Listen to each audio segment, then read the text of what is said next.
So Ukraine, the offensive is continuing there in the eastern part of the country. Let's go ahead and put this up there on the screen. Since yesterday, not as stunning gains, but still some pretty dramatic ones. President Zelensky, again, I want to emphasize, this is not confirmed. This is according to the Ukrainians themselves. They claim that they have taken 6,000 square kilometers, which is about 2,300 square miles. That's about 1,000 square kilometers more than what the number was on Sunday. The exact battle lines and all that are relatively fluid, moving back and forth, but in general, we seem to have seen an expansion of Ukrainian territory there in the eastern part of the country, in the Kharkiv offensive, retaking settlements and towns. Russia basically increasing its shelling and its bombing, including use of missiles against the area and against Ukrainian supply lines. Their hope really is to try and stop the offensive and reform a front line that they can use for a defensive attack. I found an interesting map. Let's go ahead and put this up there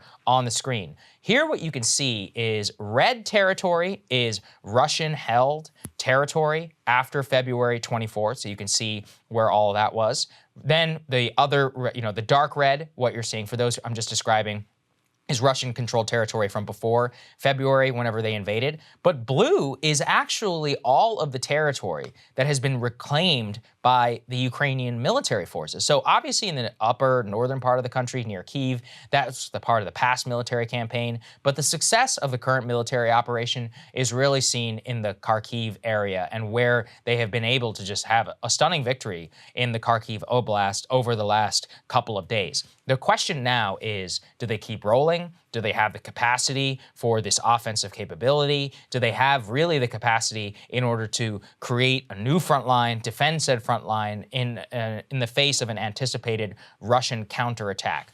That has not yet materialized. Don't yet know if it's happening. As much as the Ukrainians have 45 days, so do the Russians, and clearly their supply lines are a goddamn mess. It's really stunning the more I've gone and read about this, which is that the Russians are suffering from command and control problems all the way up and down, which is that at the tactical level, their guys are giving up their weapons, throwing them down, running away. Their tanks are not working. They appear not to have any capacity to maintain their equipment, but also at a tactical level, their generals and other leadership, despite cycling through many others, they clearly don't know what they're doing, or they don't have a very good idea of how to maintain this posture, even defensively. One of the reasons why I and many others that I'd been reading were deeply skeptical of any sort of Ukrainian counteroffensive is the defensive always has the advantage in war, especially a great power military. That's literally what they're designed to do, is to hold lines, have supply, logistics, all of the things that are supposed to be intrinsic to what really makes, first class or quote unquote second class military. But the Russians are acting almost like a developing force at this point, which is, really stunning. We saw some of that in Kyiv, but, given the fact they had months in order to reinforce their supply lines, they had the entire summer, in order to work out some of these kinks, it's just humiliating for them. And more, things are turning for them on the domestic front in a pretty stunning way. Yeah, well, I mean, there's just no doubt about it. Ukraine, with our help, really caught Russia with their pants down. Yeah, I mean, I think that they continued to have more trouble on that southern front, which is where they were sort of feigning that they were going to focus a lot of their resources. And then they go with this lightning effort in the northeastern part of Ukraine with stunning success here. So Russia had really sent some of their more seasoned operatives down south, thinking that was going to be the focus of this counteroffensive. So, you have that. You have the fact, look, just on a basic level, the Ukrainians are fighting for their homes. Yeah, and they're their lives. fighting for their lives. They're fighting for their way of life. They're fighting for their families. So this is the most motivated group of people that you could possibly get. Russians, on the other hand, are basically fighting because they have to, because they don't want to be thrown in prison, and they have, they want to get their paycheck and hopefully make it back home to Russia. Putin approached this thinking that he would just be able to roll through, that they could do a sort of little bit of war over here, and that the domestic population really wouldn't even notice. He did not build an ideological case for this invasion and for this effort.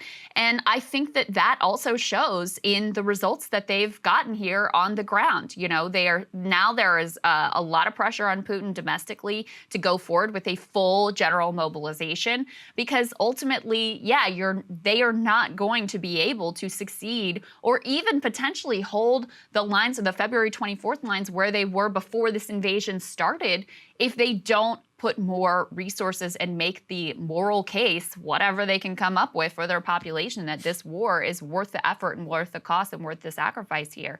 The sanctions haven't had the bite that, you know, the Western powers thought that they would have, but they are having an impact on the Russian economy. They are having an impact on regular folks in Russia and in Moscow, and they are making it more difficult for Russia to be able to resupply here ultimately, which is why you see them having to cut deals with North Korea as one example. Yeah, that's correct. And look, I mean, the long-term sustainable, the whole issue is who can hold out the longest. Obviously, the Ukrainians dug in, have now the capacity in order to have an offensive victory, which is going to bolster them for months to come, and their case to the Europeans and to the Americans if they need even more and more and more, not to break, you know, in the face of a natural gas problem over the summer. So we'll see how exactly that works out. It'll be interesting in order to see it all come through. I wouldn't count the Russians out just yet. They still obviously, look, this is part of the issue, which is that we've seen many times in the past. You see a breakthrough, some sort of offensive, but then the great power gets its act together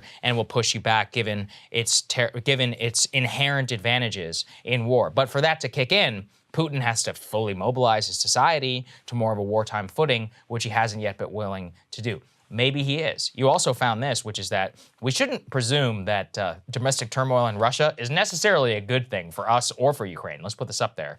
This is from the Financial Times, quote, "If Putin is deposed, perhaps by a palace coup, his replacement is more likely to be a hardline nationalist than a liberal. The most vocal dissent being expressed in Russia is from militarists and nationalists who are calling for an escalation of the war." So it's not like the First World War where the dissenters were the ones who were saying, hey, we need to be done with this imperial ambition and more. No. The people who are emboldened inside of at least the people who matter, whoever might replace Putin, they're worse than Putin. And I think that's a sobering reminder of what the problems and the inherent characteristics towards Russia, its regime, and how it operates really are, at a strategic level for what the future may look like, even once he is gone. He's not getting pressure from the doves in Russia. I mean, they don't really exist. It's only like 10, 15% or whatever. And to the extent that they do, they're afraid. See, some of the right-wing hyper-nationalists, the bloggers and stuff that we covered yesterday, they really are kind of protected by the FSB and by the military. So they can go further in terms of their critique without being fearful of being jailed or having any other sort of consequences. So they are a larger faction in Russia, and they are a much more vocal faction, and that's the area where the pressure is coming from. It's coming from the people who are saying, you need to declare all-out war, you need to have a general mobilization, we need to go all in on Ukraine. So that's really important to keep in mind. And they go in this article to say, listen, a defeated Russia would not disappear off the map, and it would still possess large numbers of nuclear weapons as well as a replenished stock of grievances.